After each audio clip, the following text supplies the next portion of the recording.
Il y a 20 ans survenait la dévaluation du franc CFA.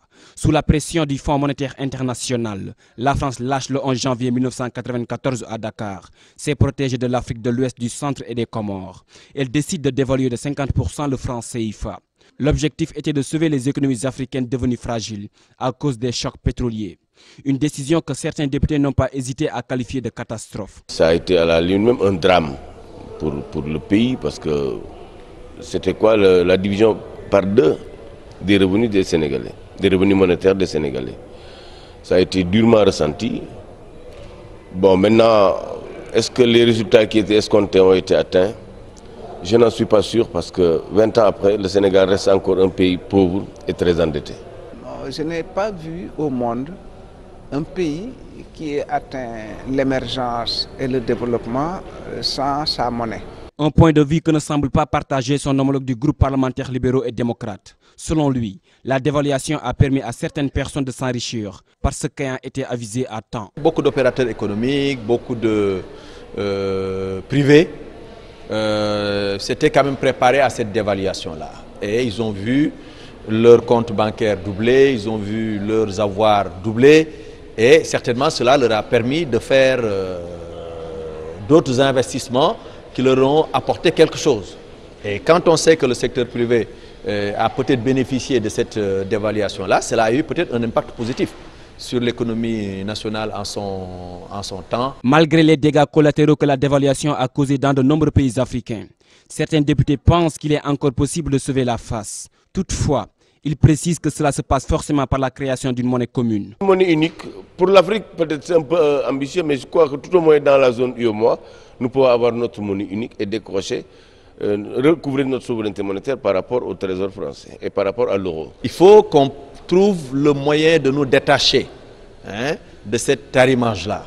Il faudrait qu'un pays comme la France ou l'Union européenne de façon générale accepte de libérer l'Afrique, de libérer au moins la sous-région ouest-africaine. Nous devons véritablement redéfinir de nouvelles relations à défaut d'avoir notre propre monnaie, ce qui est bien sûr souhaitable. Pas une monnaie du Sénégal, mais une monnaie, les pays de l'Union économique et monétaire de l'Afrique de l'Ouest. Au lendemain de la dévaluation, un franc CFA valait 0,01 franc français. Pas moins de 13 pays étaient touchés par la mesure, dont 7 en Afrique de l'Ouest et 6 au centre. J'ai été en effet, avec d'autres militants de notre organisation internationale Urgence panafricaniste, arrêtés par les services secrets du gouvernement sanguinaire de Denis Sassou Nguesso, l'un des plus grands valets du système néocolonial, qui crie au néocolonialisme uniquement quand la justice dénonce ses biens mal acquis, mais qui malheureusement est dans une dynamique plus que jamais d'être dans une soumission intégrale lorsqu'il s'agit de parler de la question de la souveraineté monétaire et de la souveraineté politique de manière générale. Concernant le panafricaniste Kémy Séba, il avait une conférence de presse avec M. Gavi et la presse également a eu des difficultés. On a dispersé la conférence de presse et M. Kémy Séba a été expulsé manu militari. Est-ce à dire que le Congo est devenu un pays en mal de liberté d'expression? Monsieur Kémy Séba est ce qu'on appelle, paraît-il, un panafricaniste, mais que moi je qualifierais de provocateur professionnel. Provocateur professionnel. Je crois qu'il faut que vous éclairiez vos lecteurs, non pas sous le prisme congolo-congolais, en essayant toujours de diaboliser le gouvernement qui prendrait, semble-t-il, des mesures attentatoires à la liberté d'expression. Ce même monsieur Kémy Séba avait une double nationalité, française et béninoise.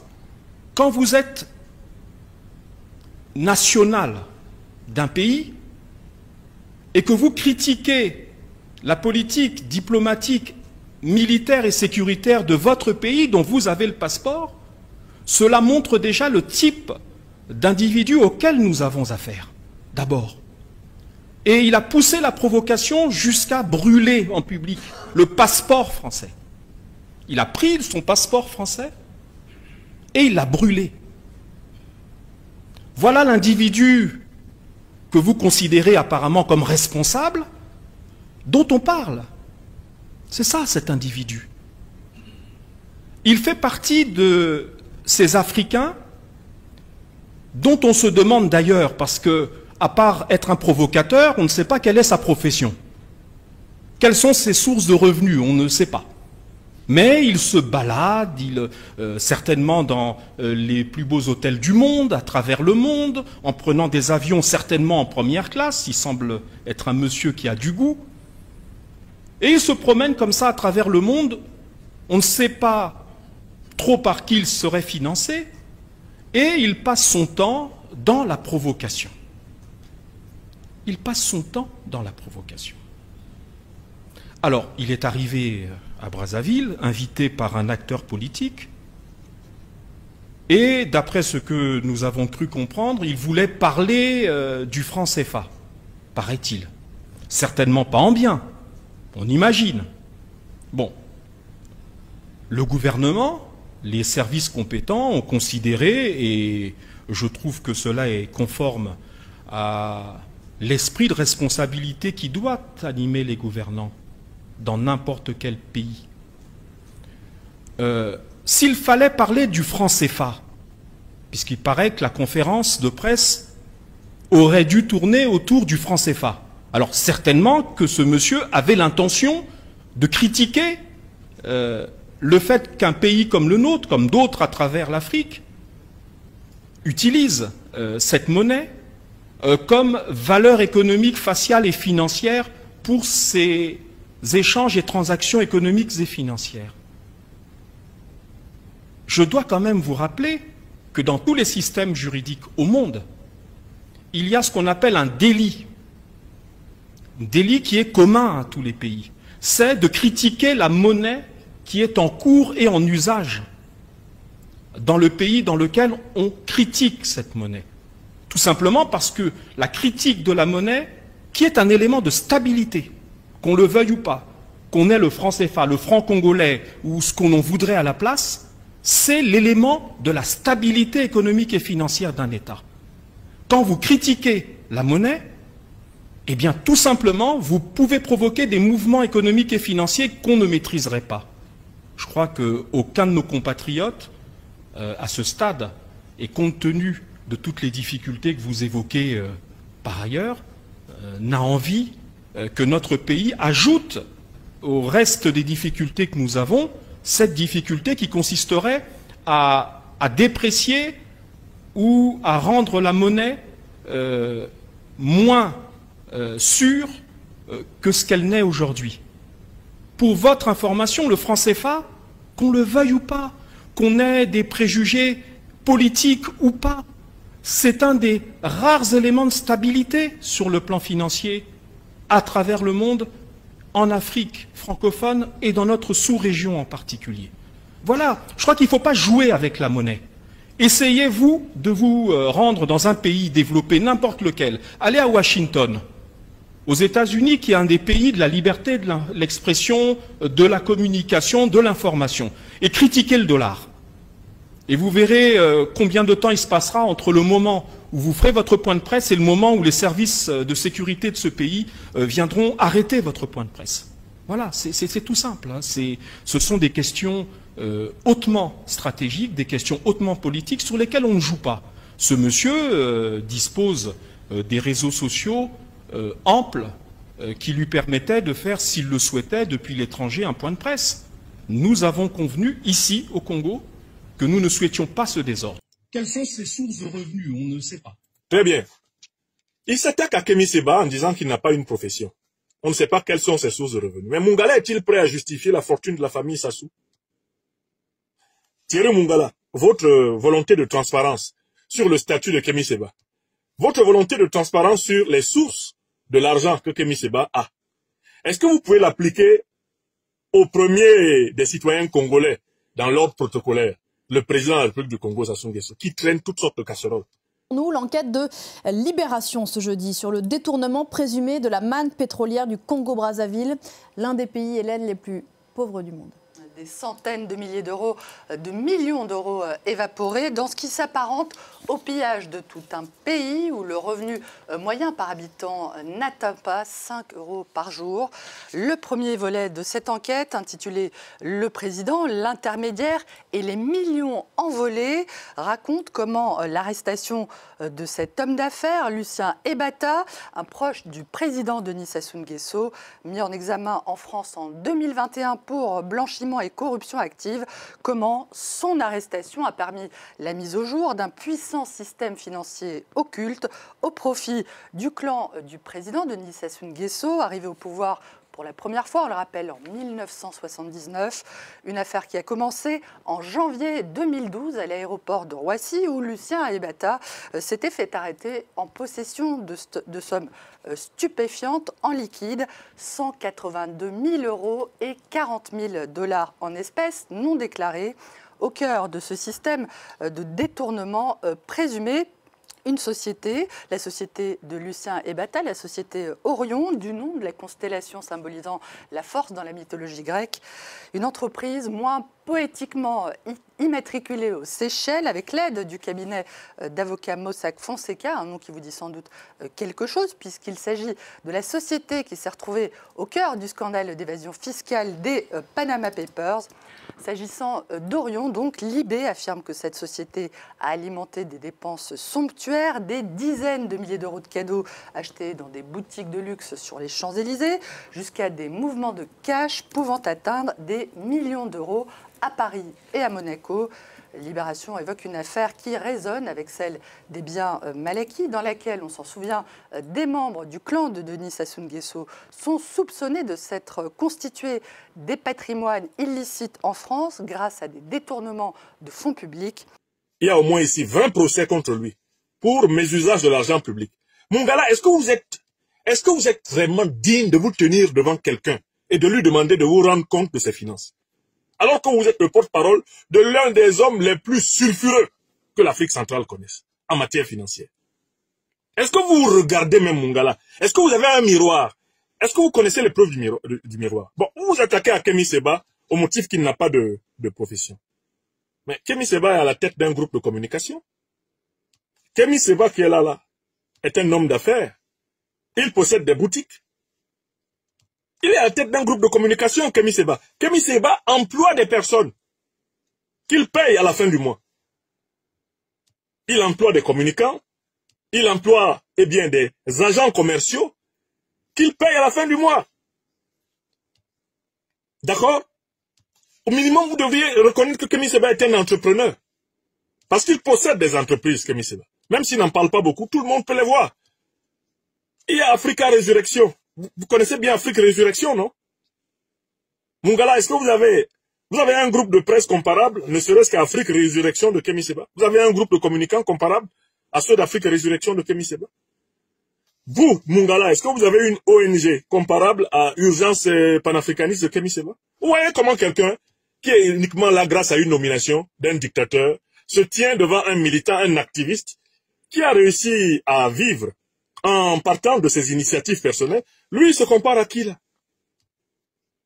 Bon, écoutez, allons plus loin. Mungala, vous êtes supposé avoir eu une formation d'avocat. Vous avez exercé combien de temps comme avocat? Quelles grandes affaires vous avez gagnées? Dans quel grand prétoire, Mungala, avez-vous brillé? Parce qu'on se souvient, on connaît les grands avocats. Les grands avocats de ce temps, nous en avons quelques-uns. Maître Ndjifutawo Woshawo Aboubekr. On le voit au four et au moulin, à la défense de l'Afrique. Maître Alexis ou Maître Sylvain Senda, Maître Daniel Babin, Maître Eléa Tangan. On les voit là, on les voit, Mungala. Ceux qui méritent d'être appelés avocats de l'Afrique, là, on les voit. On voit Juan Branco en train de défendre des grandes causes. Vous êtes avocat de quoi? Vous êtes avocat de quoi? Mungala, quelle affaire célèbre avez-vous défendu? Moi, certains de mes avocats sont déjà dans le Dalloz, l'encyclopédie de référence du droit français, de la jurisprudence française. Les avocats qui me défendent là, ils sont déjà reconnus par la science juridique et judiciaire française. Et vous, Mungala, on écrit sur votre CV sur Wikipédia que vous auriez été avocat. Mais un avocat si vite? Un avocat éphémère, un avocat clignotant, un avocat transparent? Vous pensez que les panafricanistes ont un problème de profession? Bon, celui qui s'adresse à vous, est professeur de philosophie depuis ses 21 ans. J'ai commencé à enseigner la première fois de ma vie en 1993. 1993. Jusqu'à maintenant, ça fait combien d'années que j'ai enseigné sur la terre? Au Cameroun, en Côte d'Ivoire, en France, et maintenant à travers toute l'Afrique de l'Ouest, notamment au Mali, bientôt au Niger. J'ai même enseigné en Turquie. Mon gars là, vous pensez qu'on est panafricaniste par chômage?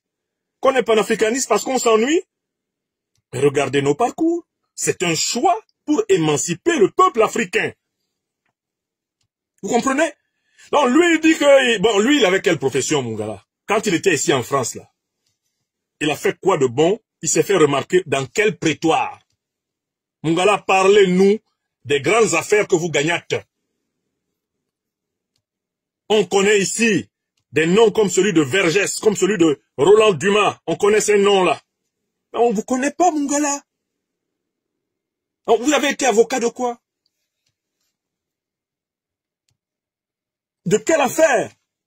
Parce qu'il faudrait que vous prévaliez d'avoir ne serait-ce que défendu quelques affaires sérieuses pour qu'on se dise, en tant qu'avocat, mon gars là a fait ses preuves. Or, le monde ne vous connaît que depuis que vous êtes le porte-parole de M. Sassou Nguesso. On ne vous connaît que depuis que vous avez bénéficié d'une nomination. Vous êtes entièrement fabriqué par la plume d'un satrape. Rien d'autre. Voilà la vérité. Voilà la vérité. Non, monsieur continue. Il continue sa logorée. Mais il se balade, certainement dans les plus beaux hôtels du monde, à travers le monde. Il veut présenter Kémy Séba comme un jouisseur. Il se balade dans les plus beaux hôtels du monde. La question c'est, Mungala, est-ce que c'est vous qui payez les hôtels de Kémy Séba? Parce que si c'était vous qui payez, on comprendrait que vous lui demandiez des comptes. Demandez plutôt à M. Sassou Nguesso et à sa famille l'usage qu'ils font de la fortune publique congolaise. Alors, parfait, Moukoko. Lorsqu'on parle de 14 000 milliards, parce que généralement, lorsqu'on lâche les chiffres comme ça, bah, il y a, je crois, certains Congolais, je sais de quoi je parle, bah, qui se diront, bah, écoutez, 14 000 milliards, bon, ils ont pris, écoutez, qu'est-ce qu'on peut faire?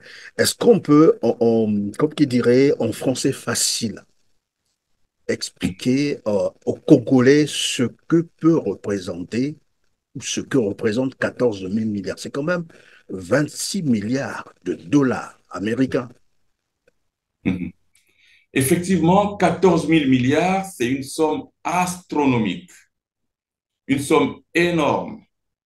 Et nous sommes sûrs que cet argent est encore quelque part, parce que c'est trop d'argent pour qu'on le dépense aussi facilement.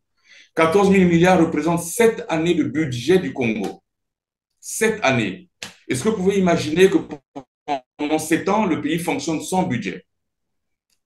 C'est inimaginable. Donc, c'est de l'argent pour 7 années, de l'argent public pour financer l'enseignement, pour financer l'éducation, pour financer la construction des routes, pour financer tous les services publics et payer les fonctionnaires, payer tous les frais requis par le fonctionnement des institutions publiques. Et c'est une telle somme qui est portée disparue. Disparue parce que personne ne veut dire où est parti l'argent. Pas même le président de la République, qui est le premier qui avait institué ce fonds pour les générations futures. Et personne ne réagit. 14 000 milliards, ça nous éviterait de vivre les coupures de courant actuelles. Ça nous éviterait de voir nos écoles, les enfants dans les écoles, apprendre, suivre des cours assis à même le sol.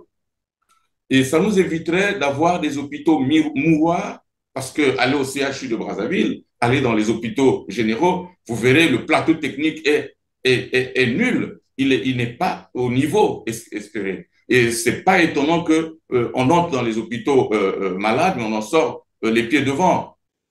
Si vous voulez exercer un droit de regard sur le train de vie de Kémy Séba, il faudrait au moins que vous fassiez la même chose sur le train de vie de votre dictateur favori.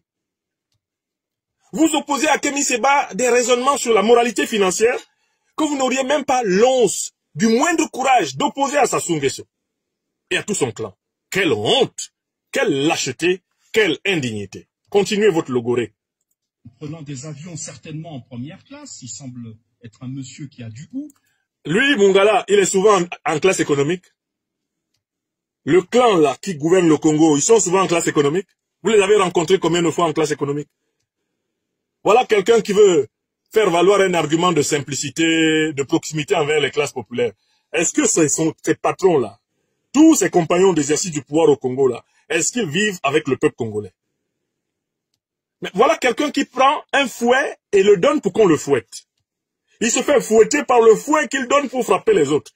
Mais quels sont les plus gros jouisseurs du Congo si ce n'est pas ce clan prévaricateur qui a pris ce pays en otage? Pour 2500, peut-être 3000 $, des jeunes filles quinoises mineures, 16 à 17 ans, se font prendre à Brazzaville. La DGM qui suivait leurs traces depuis un temps vient de mettre la main sur quelques-unes au moment où elles s'apprêtaient à se rendre à Brazzaville. Suivez les faits. Insoutenables ces révélations. Des jeunes filles congolaises, 16-17 ans, objets de plaisir sexuel de certaines autorités brazzavilloises sans scrupules. Au prix de 2500-3000 $, elles sont offertes pour assouvir la gloutonnerie sexuelle de ce monsieur sans âme, sans foi ni loi, qui ne pense même pas à la protection de sa propre progéniture. Lukobeka Andrea, Ornella Malabandaya ont été récupérées au Bichongo-Villa à Kinshasa alors qu'elles traversaient par un canon rapide affrété pour passer à la potence de ce monsieur, la soixantaine révolue, dont les mobiles ne sauraient être compris. Il se plaît rien qu'avec des petites filles, témoigne Naomi Okende Okonda, 22 ans, facilitatrice et recruteuse des mineurs. Natuni Andrea, nakoki kotia en contact na DJ garçon Mobwe à Salamakabu, trafic na Brazza. Elle a dit oui, il présente les filles aux hommes. Lui, il voulait que des petites filles. Mais moi, je voulais aller avec elle. Et lui, il a dit on ne me voulait pas. On voulait elle et que je cherche une autre petite fille. Je m'appelle Andrea, j'ai 17 ans. On partait à Brazzaville pour aller prendre de l'argent chez un ministre. Pas moins de 3000 $. Mais je sais qu'il y a des filles qui partent avec lui. Le mercredi soir, DJ nous avait confirmé qu'on devait aller à Brazzaville prendre de l'argent. J'ai dit à Naomi que je ne pouvais pas y aller seule. C'était impossible que j'y aille seule parce que s'il y a un problème, je n'ai pas envie de mourir seule. Et c'est là qu'elle m'a présenté à Ornella. En fait, au bout du compte, elles font du sexe business pour les autres. Le butin de guerre, c'est plutôt le DJ. Mwanza Habiba Didier, de son vrai nom, contact de cette autorité brazzavilloise qui en tire le plus gros profit. Selon DJ Mwanza, il doit avoir 50% des 2500. Naomi a dit que non, ça ne peut pas se faire. Comment il va te donner 50%? Même à l'église, on donne à Dieu 10%. C'est ce qu'elle avait dit. Il a dit non, ou sinon je vais péter les plans, ou sinon je vais commencer à crier. Je ne sais pas moi s'il a déjà eu des problèmes avec des filles là-bas seulement pour question d'argent. Il nous avait même déjà informé que nga côté mbongo na silikaka. Naïveté d'enfance, mauvaise éducation, situation socio-économique déplorable, des questionnements écœurants. L'une des gamines soutient par ailleurs utiliser ses fonds afin de soigner sa mère malade et payer sa scolarité. Ainsi donc, ce fameux DJ, pas de la musique, est plutôt un spécialiste du proxénétisme et incitation de mineurs à la débauche. Avec son complice pour la traversée, Tati Mboko, chef d'agence SCTP, ex-Onatrao Beach, ils n'en sont pas à leur premier forfait. Quels sont les plus gros jouisseurs du Congo?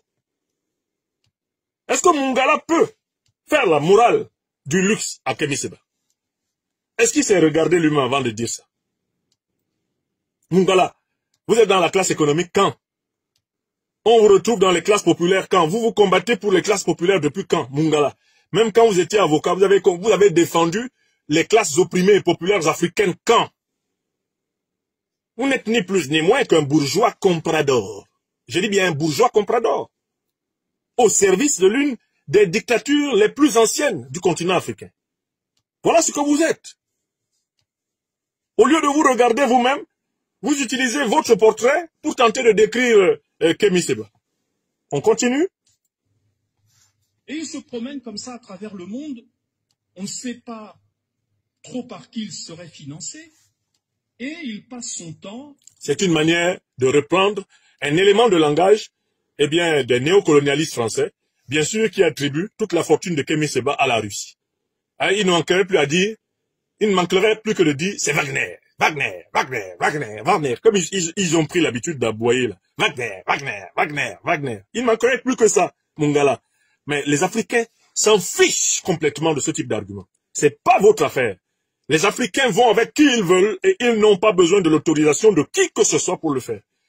C'est ce que nous appelons la liberté de partenariat stratégique. Mais occupez-vous du partenariat stratégique de votre dictateur. Ne l'a-t-on pas vu à Moscou en train d'être jaloux quand le président Poutine était plutôt heureux de regarder le président du Faso, le capitaine Ibrahim Traoré, et le bouder entièrement? N'a-t-on pas vu le regard hyper jaloux, eh bien, du satrape congolais face à l'affection toute spéciale dont le président russe couvrait le président burkinabé?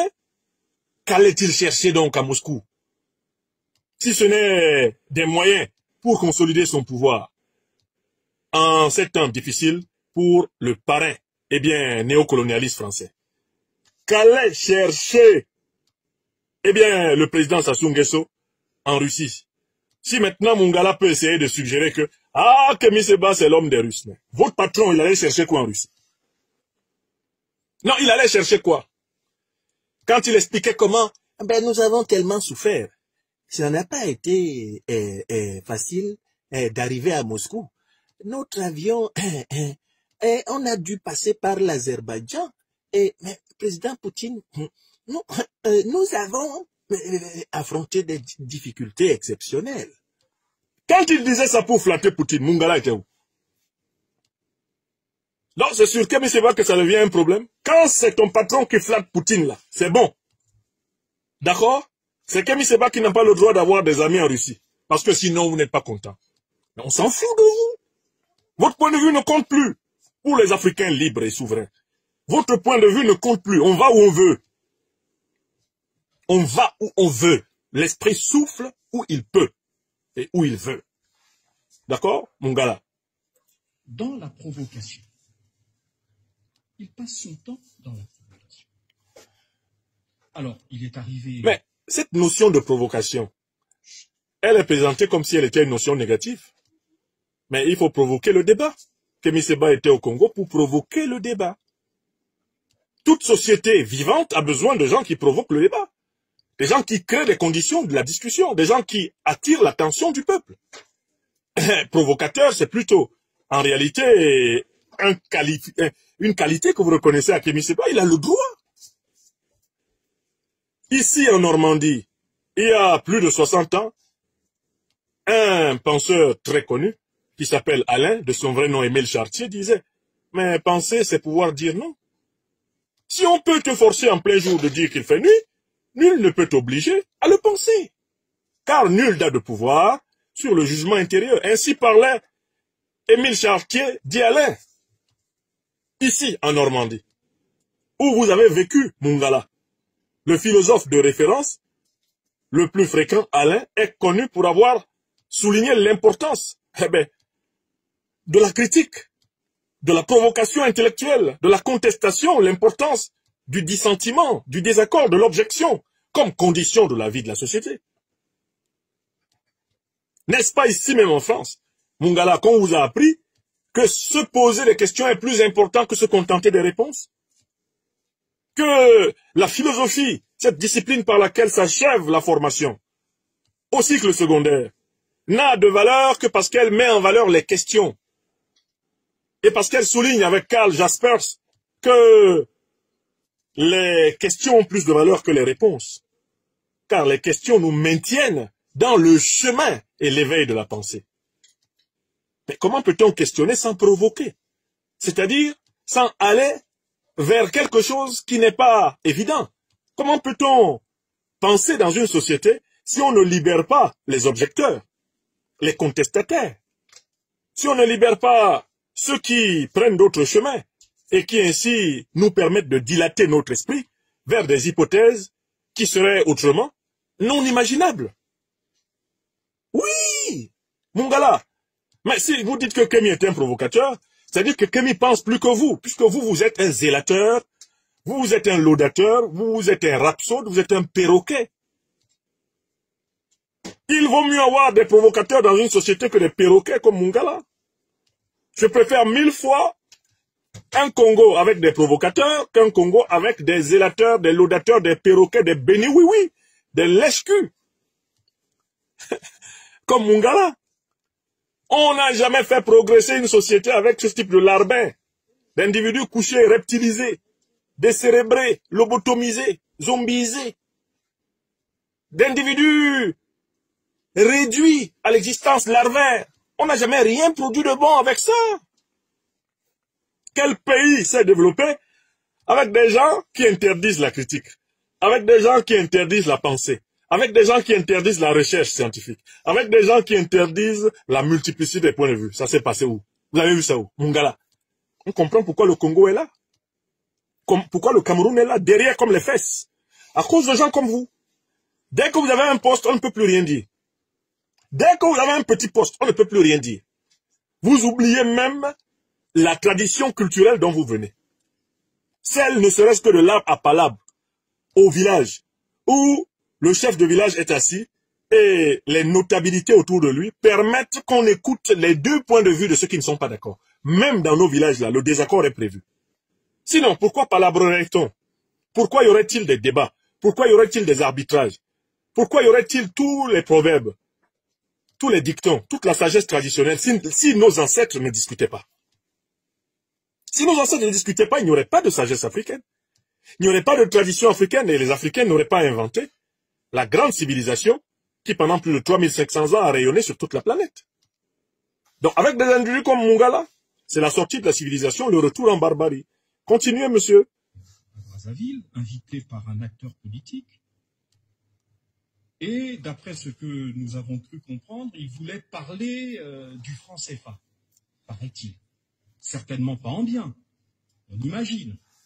Bon, le gouvernement, les services compétents ont considéré, et je trouve que cela est conforme à l'esprit de responsabilité qui doit animer les gouvernants dans n'importe quel pays.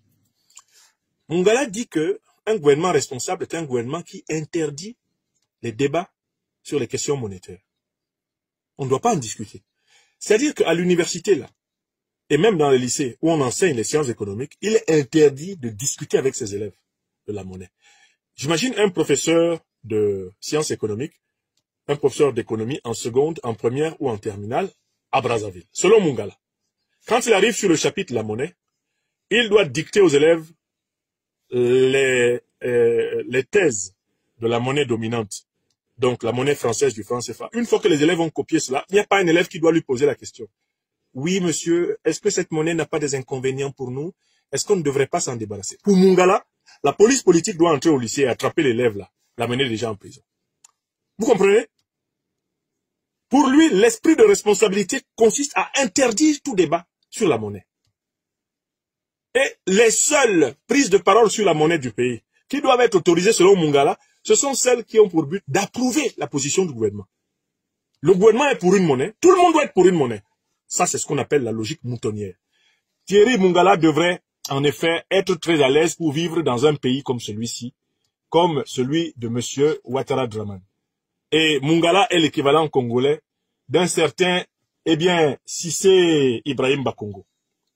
Non moins apparemment docteur en droit, mais qui a dit ceci. Cissé Bakongo.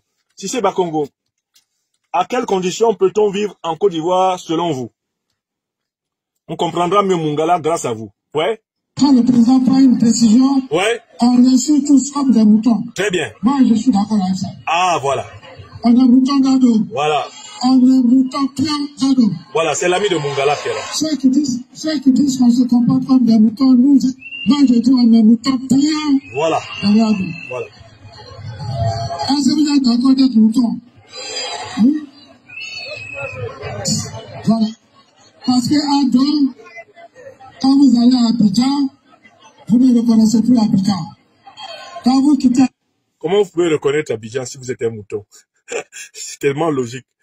Hein?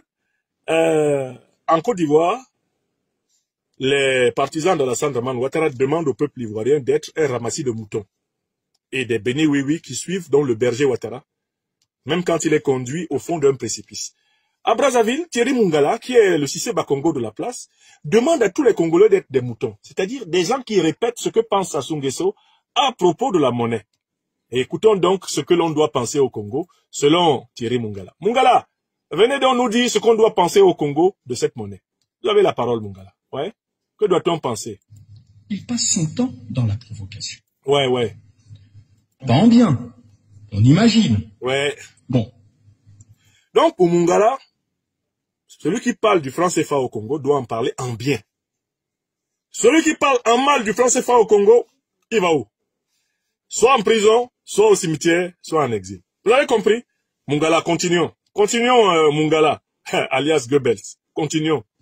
Le gouvernement, les services compétents ont considéré, et je trouve que cela est conforme à l'esprit de responsabilité qui doit animer les gouvernants dans n'importe quel pays.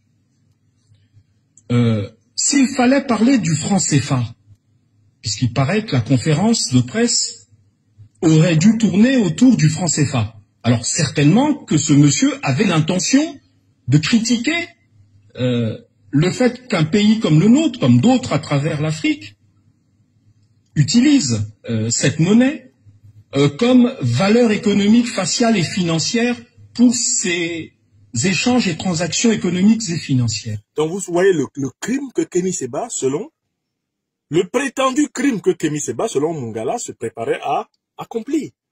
Ouais, il se préparait à critiquer l'usage du franc CFA par une quinzaine de pays africains. Oh, scandale! Oh, scandale! Thierry Mungala tout rouge, de colère, dit Haro sur le baudet.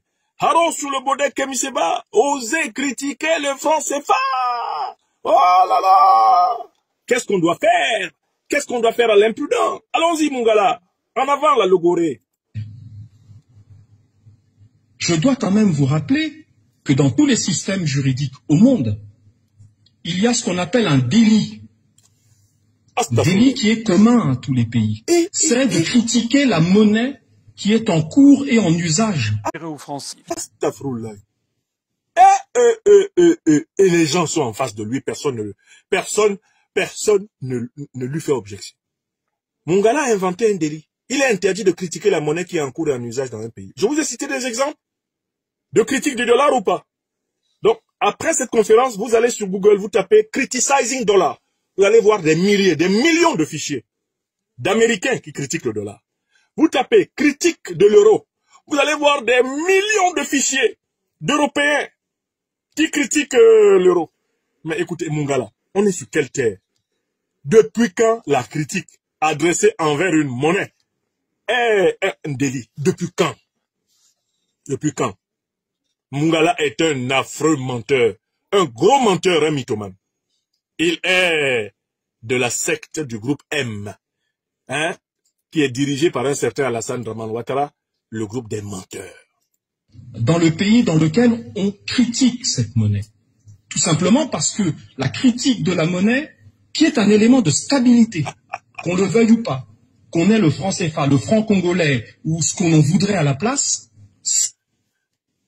Mungala nous dit que la monnaie est un élément de stabilité. Mais est-ce que ce sont les Africains qui ont installé le franc CFA? Est-ce que le franc CFA est une monnaie africaine? Merci beaucoup, professeur Agou, pour cette fidélité à votre engagement. Et je voulais commencer d'abord par ça. Bien, merci. En tout cas, merci à vous tous qui êtes les organisateurs de cette rencontre avec les Africains.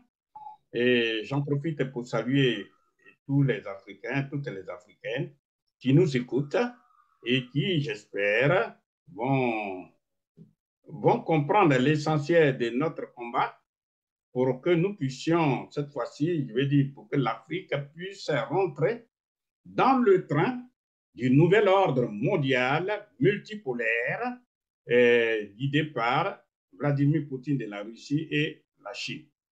Merci beaucoup, professeur Agou. Donc, je rappelle que nous avons fait 4 émissions. La première émission, c'était sur la monnaie unique africaine. La deuxième émission, c'était sur l'industrialisation de l'Afrique. La troisième a porté sur la création de l'État fédéral africain. Et la quatrième, donc la toute dernière avant celle-ci, C'était la solution anthropologique. Je rappelle que le professeur Agbohou est l'auteur de ce livre, donc le franc CFA et l'euro contre l'Afrique. Ce livre est très important pour comprendre les mécanismes du franc CFA et la nécessité justement de nous doter d'une monnaie qui va nous permettre de conquérir notre indépendance. Une monnaie, comme il a expliqué durant les 4 premières émissions, dont la fonction est d'assurer le développement, d'assurer notre indépendance, notre souveraineté, sinon elle n'a pas de raison d'être. Il n'est pas question de se doter d'une monnaie par simple fantaisie, par simple caprice. Il s'agit ici de libérer tout un continent des relents du néocolonialisme qui continue sur toutes ses formes. Donc, notre émission de ce soir est donc consacrée justement aux questions qui ont été envoyées par les téléspectateurs. Je vais d'abord rapidement dire qu'il y a eu beaucoup d'interventions pour remercier le professeur Nicolas Agbohou, donc je ne vais pas les répéter à cette émission. Et il y a eu aussi beaucoup d'interventions, beaucoup de questions pour comprendre les mécanismes du franc CFA. Si le professeur Agbohou est d'accord, je lui demanderai quand même de rappeler quelques principes de fonctionnement du franc CFA en quelques minutes. Il serait quand même bon de le rappeler avant d'entamer les questions spécifiques aux solutions panafricanistes. Professeur Agbohou, à vous la parole. Merci. Merci à tous les auditeurs. En ce qui concerne le mécanisme du franc CFA, que vous savez que nous avons passé plus de 20 ans à l'expliquer. Cependant, compte tenu de la demande qui est très forte, nous allons le résumer en quelques phrases. C'est-à-dire, c'est une monnaie purement nazie, en ce sens que les nazis, quand on parle du nazisme allemand, on ne voit que le sang qui est versé par les nazis. Mais il n'y a pas que ça. Les nazis ont utilisé l'arme monétaire pour justement piller méthodiquement les pays vassalisés par l'Allemagne nazie et plus particulièrement par la France. Le nazisme monétaire se manifeste par 4 manières, à savoir, première manière, c'est la présence des nazis au cœur du système monétaire, au cœur du système financier de la France, c'est-à-dire au sein de la Banque centrale de la France, qu'on appelle la Banque de France, il y avait les nazis. Et les nazis étaient omniprésents, donc aux devises, et à la Banque de France, à la douane, etc. Ils contrôlaient tout. Donc les nazis, à partir du centre nerveux de la finance, eh bien, ils contrôlaient tout, ils menaient la politique monétaire en leur faveur. Deuxième manière de manifestation du nazisme monétaire, eh bien, les nazis, quand ils viennent, ils trouvent une monnaie sur place, ils arrivent à dévaluer la monnaie. Comme par exemple, le franc français a été dévalué. C'est-à-dire, le franc français, avant, c'était un Deutschmark, qui est la monnaie allemande, était égal à 10 francs français. Et quand les nazis sont venus, ils ont simplement dit un Deutschmark, pour avoir un Deutschmark, il faut donner 20 francs français. Donc, on voit bien que les Allemands, par ce mécanisme de dévaluation autoritaire des francs CFA, ils se donnaient un grand pouvoir d'achat, ce qui leur permet donc de prendre presque gratuitement les matières, enfin les produits français dont ils ont besoin.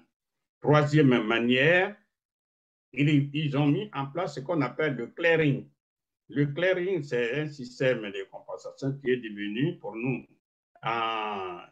les pays africains et utilisateurs du franc CFA, qui est devenu ce qu'on appelle les fonds d'opération. Comment ça fonctionne? C'est-à-dire, les Allemands ont dit à la France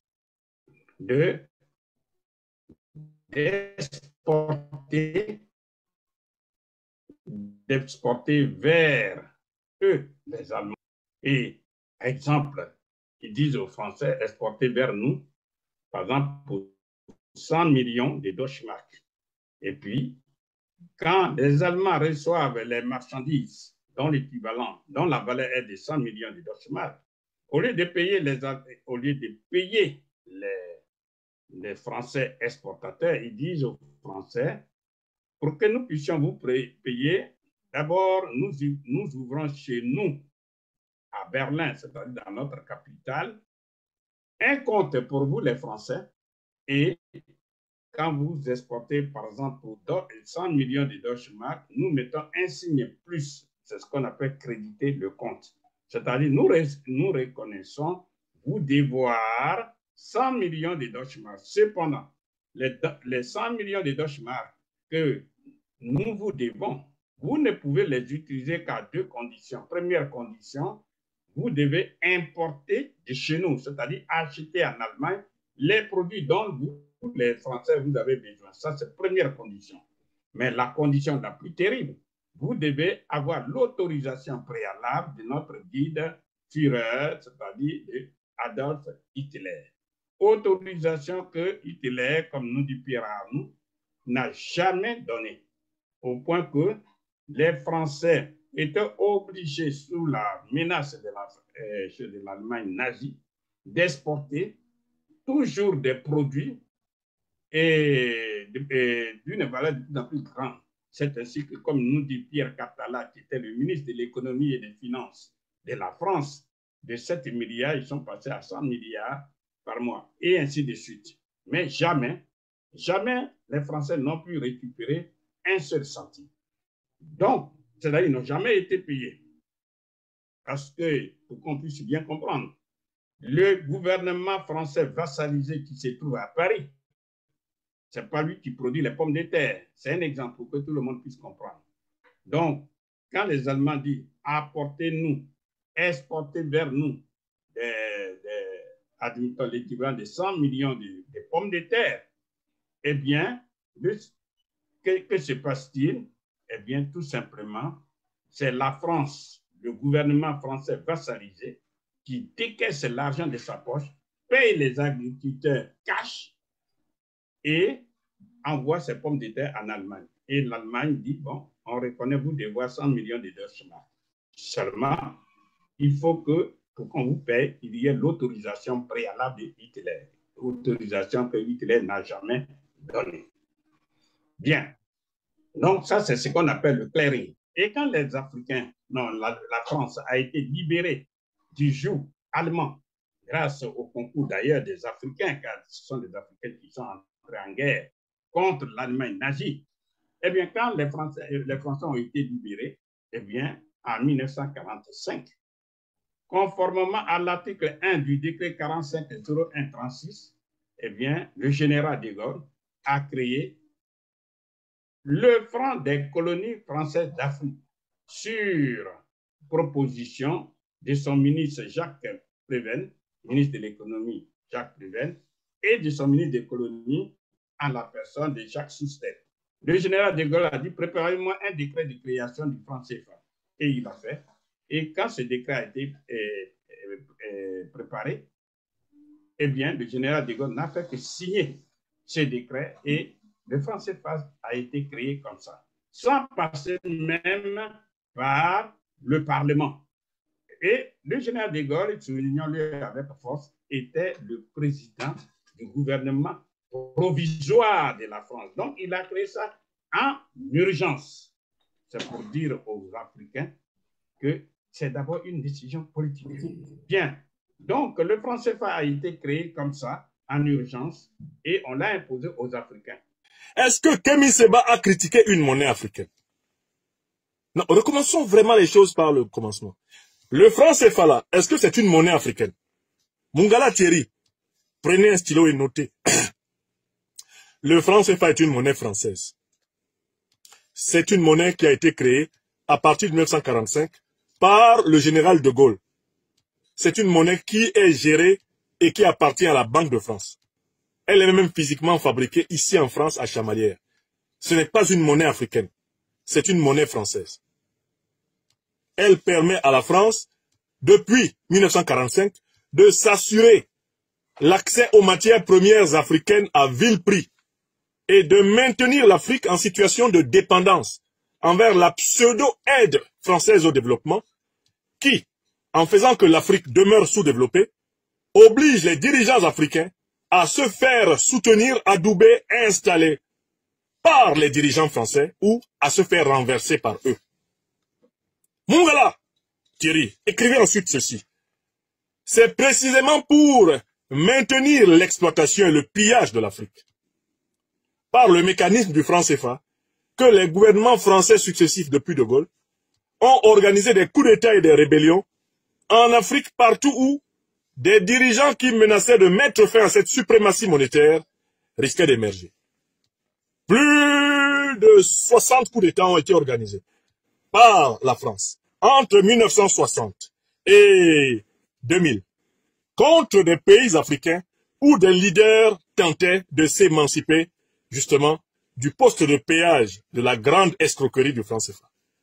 Mungala, le franc CFA est le gage de l'instabilité de l'Afrique, non pas le gage de la stabilité de l'Afrique. Car le principe du franc CFA, c'est de maintenir une balance commerciale excédentaire en faveur de la France, déficitaire en défaveur de l'Afrique, dans le commerce franco-africain. Montrez-moi un seul pays africain de la zone CFA qui a été développé et qui a atteint le niveau de développement de la France en plus de 60 ans, bientôt 65 ans, bientôt 75 ans d'existence du franc CFA. Montrez-moi un seul pays africain qui a été développé avec le franc CFA. Le franc CFA est en réalité une camisole de force, une prison, un carcan qui bloque ces pays et les empêche d'entrer dans un commerce réel, dans un commerce fluide, flexible, avec l'offre et la demande de l'économie internationale.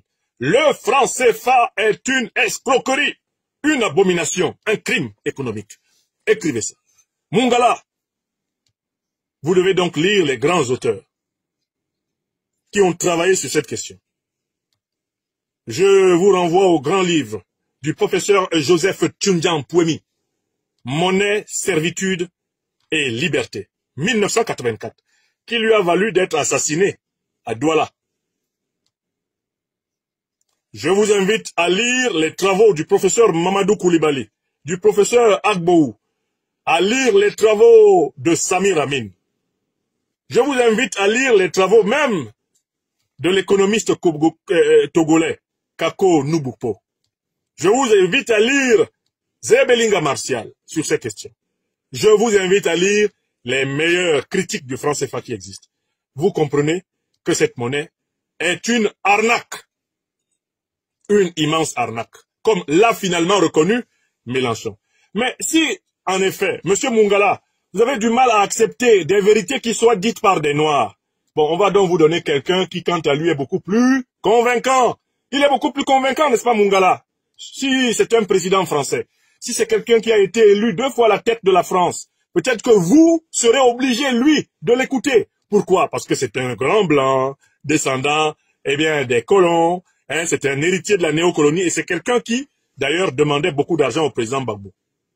Vous connaissez le monsieur? Sortez de votre tombe, monsieur Chirac. Dites à Mungala d'où vient l'argent. Non, recommencez.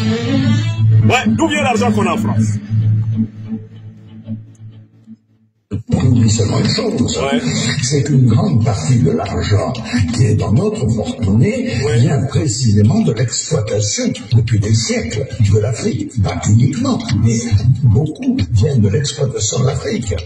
Alors, il faut avoir un petit peu de bon sens, je ne dis pas de générosité, de bon sens, de justice, pour rendre aux Africains, je dirais, ce qu'on leur a pris, d'autant que c'est nécessaire si on veut éviter les pires convulsions ou difficultés avec les conséquences politiques que ça comporte dans le prochain avenir.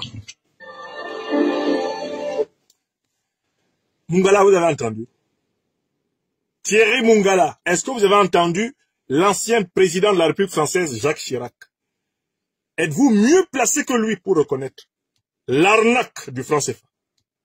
Est-ce que vous êtes mieux placé que lui pour reconnaître l'arnaque du franc CFA? Très bien. Enfin, Mungala va nous donner un dernier argument dans sa logorée pour essayer de justifier sa posture, pour essayer de justifier ses attaques ad hominem contre Kémy Séba. Mungala va nous donner un dernier argument qui m'intéresse, un argument lié au mouvement monétaire. il va dire, allons-y Thierry, allez-y. Hop. Sûr que ce qu'elle n'est aujourd'hui. Pour votre information, le franc CFA, qu'on le veuille ou pas, qu'on ait des préjugés politiques ou pas, c'est un des rares éléments de stabilité de critiquer la monnaie qui est en cours et en usage dans le pays dans lequel on critique cette monnaie. Tout simplement parce que la critique de la monnaie, qui est un élément de stabilité, qu'on le veuille ou pas, qu'on ait le franc CFA, le franc congolais ou ce qu'on en voudrait à la place, c'est l'élément de la stabilité économique et financière d'un État. Quand vous critiquez la monnaie, eh bien, tout simplement, vous pouvez provoquer des mouvements économiques et financiers qu'on ne maîtriserait pas. N'importe quoi.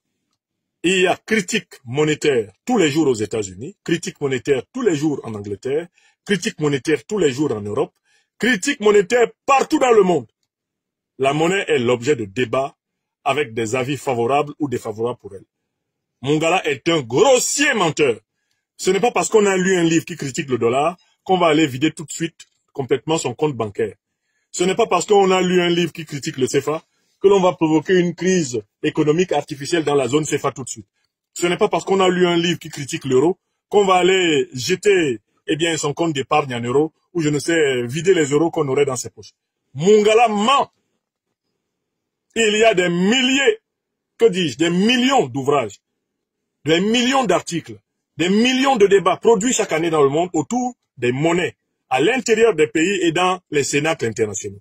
Cela n'engendre pas la conséquence complètement fantasmagorique, délirante que M. Mongala nous sort.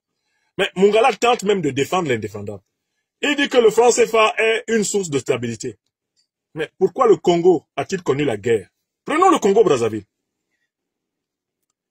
La guerre du Congo-Brazzaville, d'où vient-elle? Elle vient du fait que Pascal Lissouba, alors élu président de la République du Congo, a voulu diversifier le partenariat économique de la République du Congo, Brazzaville. Parce qu'il voyait d'un mauvais œil le fait que Lissouba introduise les Chinois, les Américains, qu'ils soient en passe bientôt d'introduire même les Russes dans les affaires internationales commerciales congolaises, eh bien, le régime de M. Chirac a soutenu ouvertement, l'ancien autocrate du pays, Denis Sassou Nguesso, pour reprendre le pouvoir. Ce régime l'a armé. Cela a été reconnu par M. Loïc Le Floch-Prigent, qui était alors président-directeur général de Elf Serepka Congo. C'est la France qui a financé, qui a armé Sassou, pour reprendre le pouvoir à Brazzaville et restaurer la suprématie du CFA. Ça ne s'invente pas, avenue de la Paix. C'est ici que les combats ont été les plus violents. Pas une heure sans entendre un ou plusieurs obus. Tout le centre-ville est livré aux bandes armées. Des desperados pour la plupart, inspirés par des films de série B sortis des studios américains. Ils s'appellent Cobra, Ninja ou Zulu. Là, nous sommes avec les Cobras, les miliciens de Denis Sassou Nguesso, autrefois général-président et dictateur. Les kalachnikovs et les lance-roquettes ont envahi les rues. Et lorsqu'on interroge ces miliciens, ils ne parlent que de guerre totale. Quant à moi, la guerre n'est pas encore finie. Pour l'instant, on doit garder les positions, tandis que le président Sassou relance ses projets pour en finir avec les Souva. Ici, pas d'idéologie, pas de programme, un seul ennemi, le président Pascal Lissouba. Mais pour ces miliciens, le coup de feu est une fin en soi et la Kalachnikov un moyen de subsistance. Interdiction d'aller plus loin. Le sergent nous a averti qu'à 200 mètres, il tire sur tout ce qui bouge. La preuve, cet adolescent, 15 ou 16 ans à peine, a pris une balle. Il rentrait visiblement de l'école. Des cadavres, il y en a tout autour de nous. Des civils en grande majorité, fauchés par une rafale. Lui, c'est autre chose. Quoi ce cadavre là? Ce cadavre-là, parce que lorsqu'on faisait le combat, après le combat, et si on replie, et derrière nous, il y a les gens, les pilleurs. Et nous ne voulons pas de pilleurs, parce qu'ils viennent pour saboter.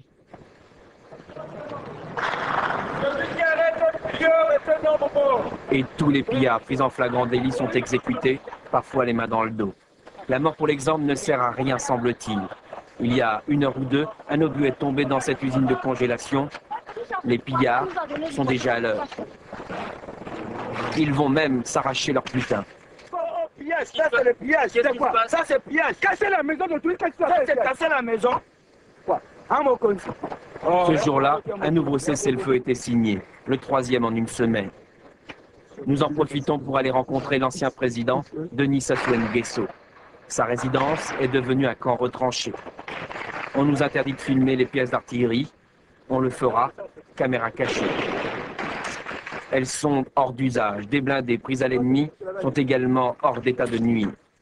Seuls ces 2 ou 3 000 miliciens, ces cobras, entretiennent l'illusion d'une armée.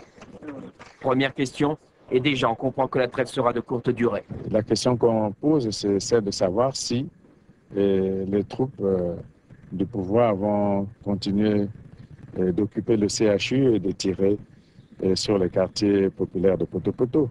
Il faut bien qu'elles sortent de là. Le CHU, le centre hospitalier de Brazzaville, a reçu ce soir-là un obus. Il est tombé dans le bloc opératoire. Nous chercherons vainement la trace des soldats gouvernementaux. Dans les étages, il n'y a pas non plus de Zoulous, ces miliciens qui soutiennent la guerre du président Pascal Lissouba. En revanche, il y a bien des malades, des cadavres et des blessés. Des médecins aussi désarmés, désemparés devant cette folie meurtrière. On attend les autorités. Qu'est-ce qu'ils vont nous dire? Est-ce qu'ils vont nous rassurer quelque chose de bien? Est-ce qu'on va continuer? Bon, pour moi, s'il n'y a pas d'assurance, je préfère aller à la recherche de ma famille. Est-ce que je vais les voir? Est-ce que je vais être surprise par une balle? Je ne sais pas. C'est difficile. Une balle perdue et une nouvelle victime.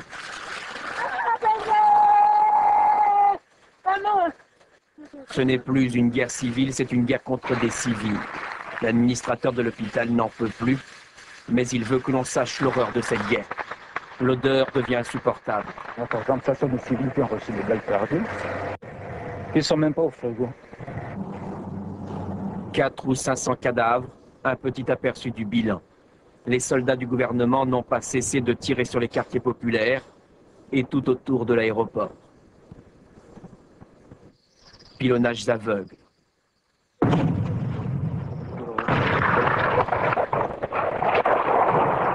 Profitant d'une accalmie, nous allons essayer de nous rendre dans l'un de ces quartiers populaires. Comme toujours, nous sommes escortés par la Légion étrangère.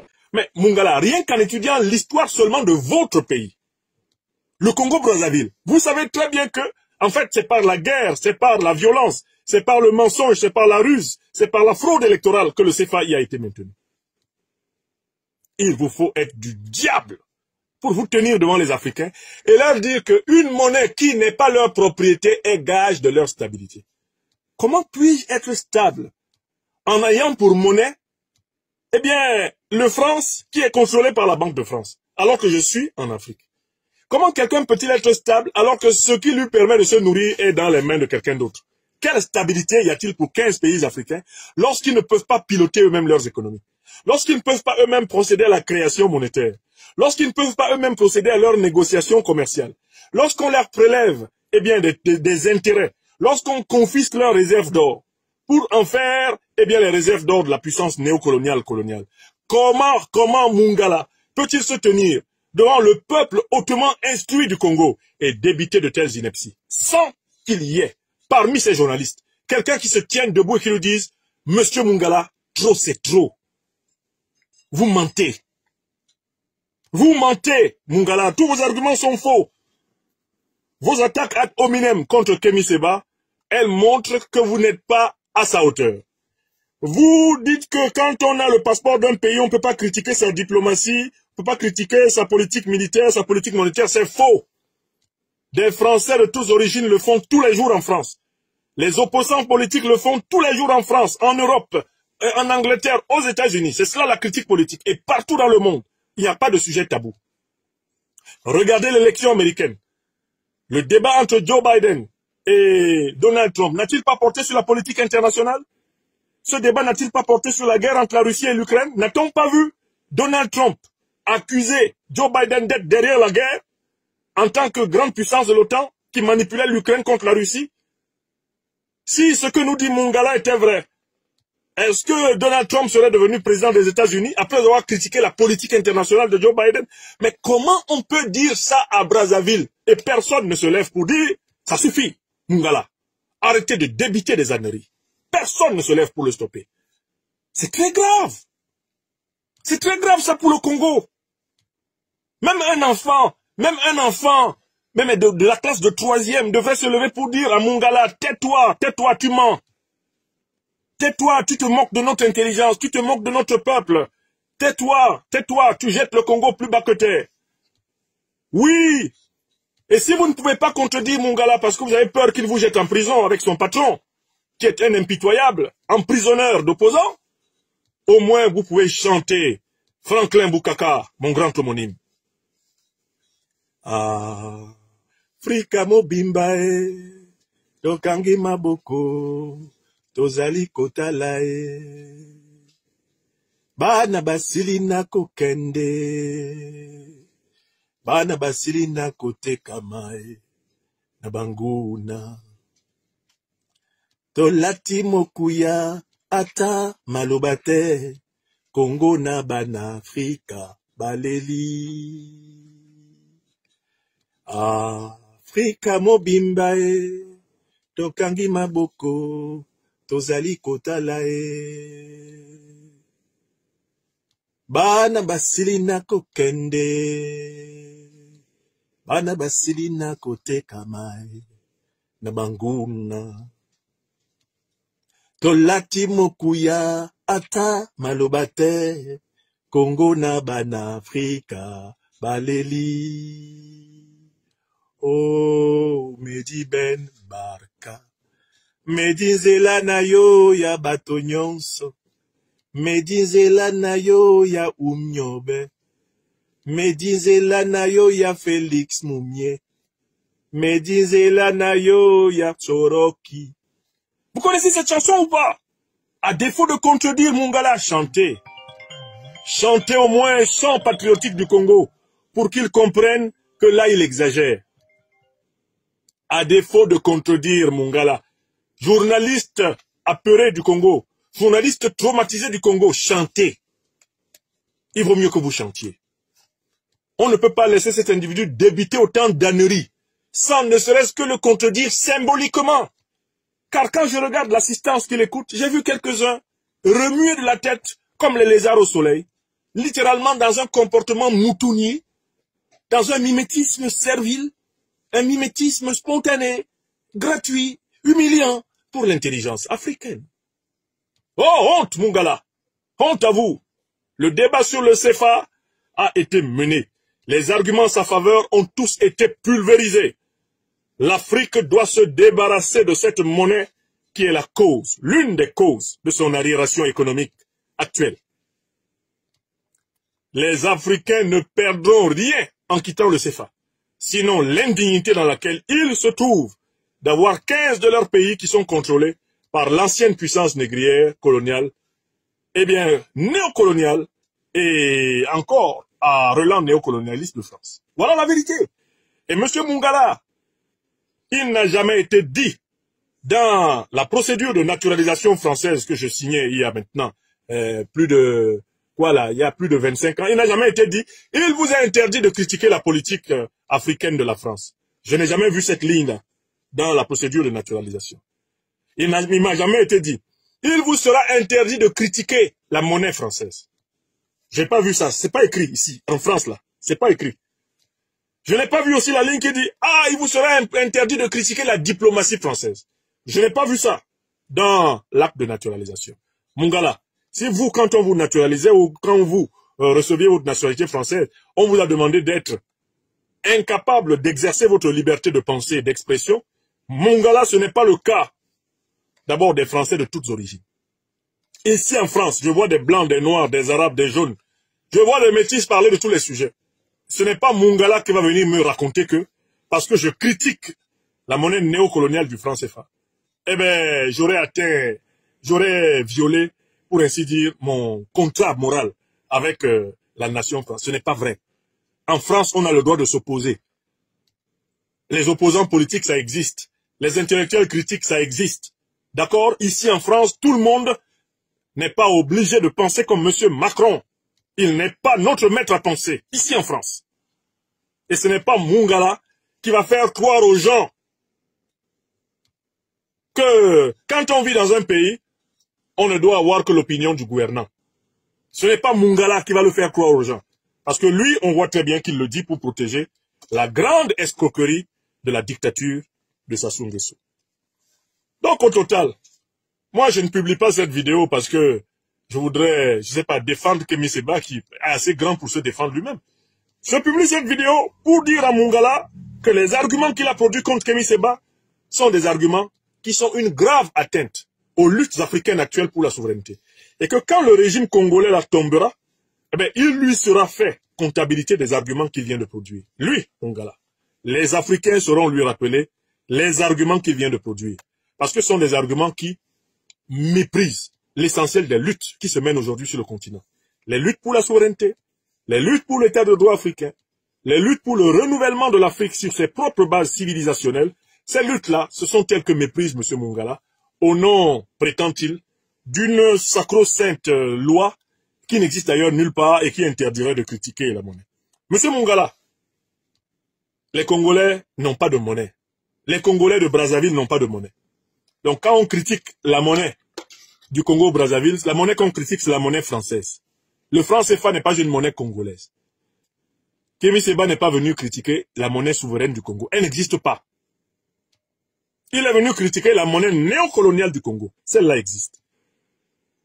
Et donc, en plus, quand vous ne maîtrisez pas un sujet, arrêtez de vous y aventurer en faisant un usage abusif de votre facilité d'éloquence.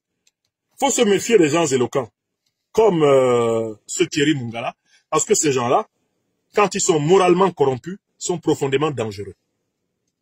Oui, il faut se méfier de l'éloquence de gens comme Mungala. C'est la beauté du diable. Il fait des phrases en utilisant l'accent français de Paris. Hein? Il fait des phrases en utilisant l'accent Mundele. Mundele. Eza Mundele. Et ça bluffe sur les petites filles à Brazzaville. Et puis ça peut même bluffer sur les gens sur Internet. Ah, Thierry. Balok Pékin. Alors que monsieur n'a pas le niveau de la situation, il comprend même rien à ce qui se passe en Afrique. L'Afrique est en train de s'écrouler sous tous ces dictateurs-là, ils ne s'en rendent pas compte. Il veut faire des leçons de moralité économique à Kémy Séba. Ouais! Allo Balande dit, Zapa Baba, Astafroulay. Un ministre de Sassou Nguesso, dictateur invétéré du Congo, grand traîneur de casseroles en matière de biens mal acquis, pourchassé par tous les tribunaux de France et de Navarre, pour l'argent public qu'il a emmagasiné en tas, et qui va lui être arraché. Comme ce fut le cas de Mobutu, comme ce sera le cas de Biya, de Ouattara Draman. Tous ces satrapes cumulats, ils vont être plumés par leurs maîtres occidentaux. Astafroullah. C'est lui qui vient faire l'accent Mundele sur mon petit frère Kémy Séba. Ah, le temps où les Africains se taisaient là, il est passé.